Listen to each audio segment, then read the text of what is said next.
ഇന്ന് ഞാൻ റെഡിയാക്കാൻ പോണ ഡിഷ് എന്താ അറിയോ? ക്യാപ്സിക്കം വെച്ചിട്ടുള്ളൊരു ഡിഷാണ് ഇന്ന് ഞാൻ റെഡിയാക്കുന്നത് കേട്ടോ.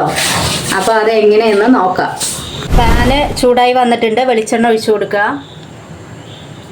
1/2 സ്പൂണ് ജീരകം, ഒരു 1/2 സ്പൂണ് കടുക്, വെളുത്തുള്ളി ചെറുതായിട്ട് അരിഞ്ഞത് അത് ഇതിലേക്ക് ഇട്ട് കൊടുക്കുക.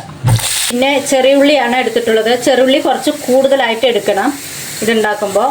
അത് കട്ട് ചെയ്യൊന്നും വേണ്ട, തൊലി മാത്രം കഴിഞ്ഞ് ക്ലീൻ ചെയ്തിട്ട് കുറച്ച് ചെറുള്ളിയാണ് ഇതിൽ കൂടുതൽ എടുക്കേണ്ടത്. ചെറുള്ളി ഇട്ട് കൊടുക്കുക.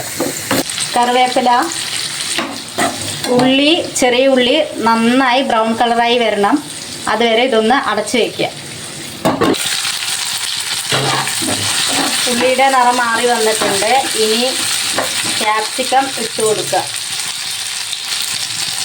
ഇനി 2 തക്കാളിയാണ് കട്ട് ചെയ്തത്, അത് ഇതിലിട്ട് കൊടുക്കുക. ഒരു 10 മിനിറ്റ് മാത്രമേ ഇതൊന്ന് വേവാൻ പാടുള്ളൂ.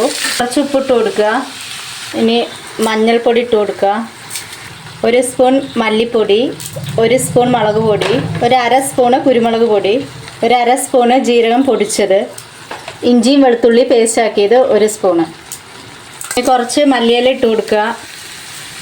എന്നിട്ട് നന്നായിട്ടൊന്ന് മിക്സ് ചെയ്യുക. സംഭവം അടിപൊളിയായിട്ടില്ലേ കാണുമ്പോൾ തന്നെ.